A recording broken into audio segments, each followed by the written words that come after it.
اور جب یہ اخراجات بڑھ جائیں گے تو کچھ دنوں کے کچھ کے بعد پھر مہنگائی اور ہو جائے گی، اور جس کی وجہ سے مڈل کلاس طبقہ اور تنخواہ دار طبقے ان کے اوپر یہ بوجھ پڑے گا، کیونکہ یہ پیسے بہرحال ان کی جیبوں سے ہی نکلیں گے۔ اچھا، دوسری اہم بات یہ ہے کہ تنخواہ دار طبقے کے لیے انہوں نے تنخواہیں بڑھانے کا کچھ نظام بنایا ہے، جس میں یہ کہا گیا ہے کہ 25% تنخواہیں بڑھیں گی جو گریڈ 1 سے 16 تک، اور 17 سے اوپر والوں کی 20% بڑھیں گی۔ تو ایکچولی اماؤنٹ وائز اضافہ تو بڑے افسروں کی تنخواہوں میں ہی ہوگا، لیکن بہرحال یہ تنخواہیں بڑھے گی، اور پینشنز بھی 15% بڑھے گی۔ لیکن یہ ہے کہ اگر فرض کریں وہ ٹیکس کے ہدف بڑھائے اور ٹیکس کی کٹوتیاں زیادہ شروع ہونے لگیں تو یہ حساب تقریباً برابر ہو جائے گا۔ لیکن چلو پھر بھی یہ بات خوش آئند ہے کہ ملازموں کی تنخواہ کچھ بڑی ہے۔ ایک بات یہ کہی ہے کہ منیمم ویج جو ہے اس کو 32 سے 37,000 کر دیا جائے، اور ہم سب جانتے ہیں کہ یہ بھی ایک آئی واش ہے۔ 37,000 روپیہ تنخواہ ایون سرکاری اداروں کے اندر کام کرنے والے گارڈن وغیرہ کو نہیں مل رہی، چے جائے کہ پرائیویٹ سیکٹر میں سطح۔ کیا یہ صرف کاغذوں میں ہی ہوگا یا اس پر عمل بھی کیا جائے گا، یہ دیکھنے کی بات ہے۔ اچھا، دوسری اہم بات یہ ہے کہ ہمارے ملک میں بہت سارے لوگ ایسے ہیں جن کو سبسڈی دی گئی ہے، جن کو چیزیں مفت ملتی ہیں۔ مثلاً آپ دیکھیے، عام آدمی کا مسئلہ ہے بجلی مہنگی ہے، عام آدمی کا مسئلہ ہے پیٹرول مہنگا ہے، عام آدمی کا مسئلہ ہے اجزائے خرد و نوش جو ہیں وہ مہنگی ہیں، ٹرانسپورٹیشن مہنگی ہے۔ جتنے بڑے افسر ہیں، جتنے جج ہیں، جتنے جرنیل ہیں، جتنے بیوروکریٹس ہیں، جتنے وزراء ہیں، جتنے سارے ہیں، ان کے لیے ساری چیزیں مفت ہیں۔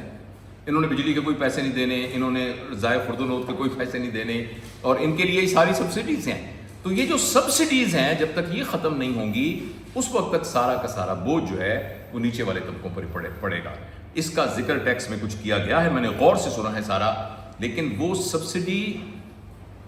انڈیویجولز کے لیے، اور وہ سبسڈی جو ہے اس حکومت کو رن کرنے کے اخراجات کے اندر جو سبسڈیز دی جا رہی ہیں، جب تک ان کو کم نہیں کیا جائے گا اس وقت تک اس کا خاطر خواہ اثر نہیں ہوگا۔ دوسرا، ہم سب کو پتہ ہے کہ ہماری یہ تمام چیزوں میں ہم آئی ایم ایف کے ڈیپینڈنٹ ہیں۔ آئی ایم ایف کے اہداف پورے کرنے کے لیے آئی ایم ایف ہم سے کہے گا کہ ہم ٹیکس کو زیادہ بڑھائیں، ٹیکس کی نیٹ کو زیادہ کریں، اور جب یہ سارے اقدامات ہم کریں گے اور اگر ہم اس کو آنیسٹی کے ساتھ نہ کر سکے تو پھر بوجھ جو ہے وہ مڈل کلاس کے اوپر پڑے گا، اور مڈل کلاس کی قوت خرید وہ بہت کم ہونی شروع ہو جائے گی اور وہ مشکلات کا شکار ہوگا۔ دوسری اہم بات یہ ہے کہ جو دیکھیں، میں اس بجٹ میں آپ کو اعداد و شمار سے زیادہ، کار مہنگی ہوگی، سگریٹ مہنگی ہوگی، پیٹرول مہنگا ہوگا زیادہ، میں آپ کو ایک اوور آل ایک اصول بتا رہا ہوں۔ اوور آل اصول یہ ہے کہ بجٹ کبھی بھی ٹیکس کے بڑھانے سے، یعنی عوام کی زندگی کے اندر بہتری ٹیکس بڑھانے سے نہیں ہوتی۔ بجٹ کی تقریروں کو بہت زیادہ لوکریٹو طریقے سے اور یعنی اس کو اعداد و شمار کے گمکس میں ڈالنے سے نہیں ہوتی۔ جو بجٹ کی یعنی بجٹ سے جو فائدہ ہوتا ہے وہ تب ہوتا ہے جب عوام کی اپنی پیداواری صلاحیت، ملک کی اپنی پیداواری صلاحیت بڑھتی ہے۔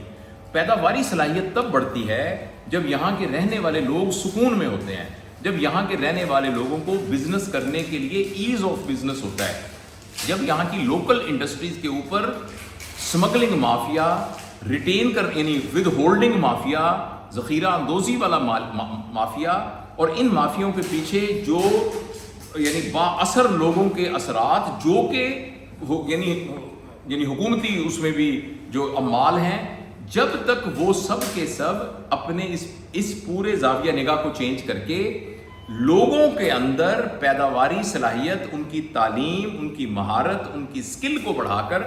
اور کاروبار کرنے کے لیے آسانی کو پیدا کر کے اور ان کو اپنے یعنی مارکیٹ کے اندر رسائی دے کر، اور جو غیر قانونی طریقے سے مال کا بکنا ہوتا ہے یعنی سمگلنگ اکراس دی بارڈر، اور ذخیرہ اندوزی کو نہیں روکیں گے، اس وقت تک جتنے مرضی بجٹس کی تقریروں کو ہم اس طریقے سے بہت ہی ایک خوبصورت لفاظی والی بنا لیں، لیکن ملک کے اندر خوشحالی نہیں آئے گی۔ تو لہٰذا اس بجٹ کے اندر جو ہونے جا رہا ہے، میرے خیال میں الٹیمیٹلی مہنگائی زیادہ ہوگی، الٹیمیٹلی مڈل کلاس کی جو قوت خرید ہے اس کے اندر یعنی وہ کمی ہوگی، جس کے اوپر ان کے اوپر پریشر آئے گا، اور آئی ایم ایف کا پریشر اور زیادہ بڑھے گا۔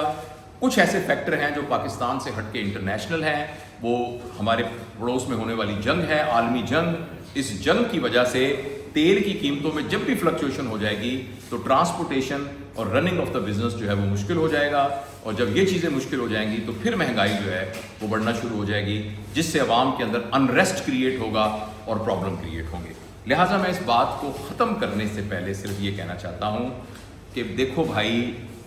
ملک کا بجٹ تو حکومت نے بنانا ہے، حکومت کی اپنی مجبوریاں ہیں، اس کے اپنے IMF کے ہاتھوں بدے ہوئے ہاتھ ہیں، ان کی بگڑی ہوئی عادتیں ہیں، اتنے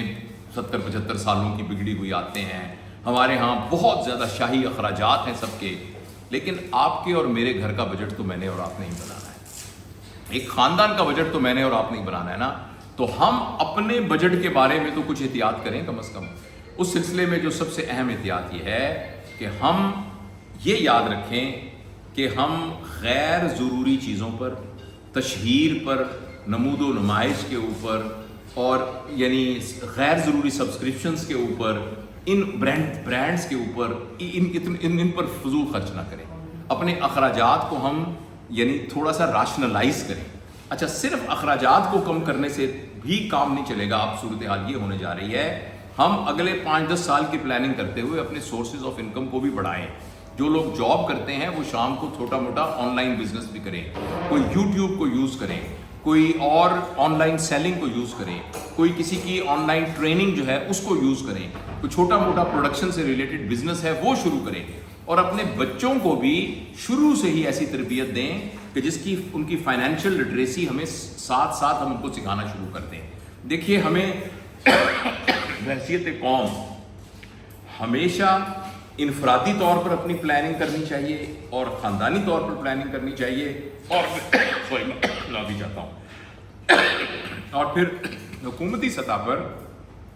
ایسے اقدامات کرنے چاہیے کہ جو کہ عوام کو سامنے رکھ کر بنائے جائیں، نہ کہ باقی کسی قسم کے ویسٹڈ انٹرسٹ کو سامنے رکھ کر بنائے جائیں۔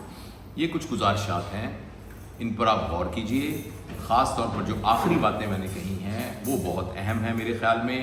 کہ ہم اپنی انڈیویجول زندگی کے اندر اور خاندانی زندگی کے اندر بجٹنگ کے کانسیپٹ کو لے کر آئیں، اپنی انکم کو بڑھانے کی کوشش کریں، اپنے اخراجات کو کم کرنے کی کوشش کریں۔ باقی اللہ ہمارے ملک کے حکمرانوں کو بھی استطاعت دے اور نیت دے اور وہ خلوص دے کہ وہ اس ملک کی خدمت کر سکیں۔ شکریہ۔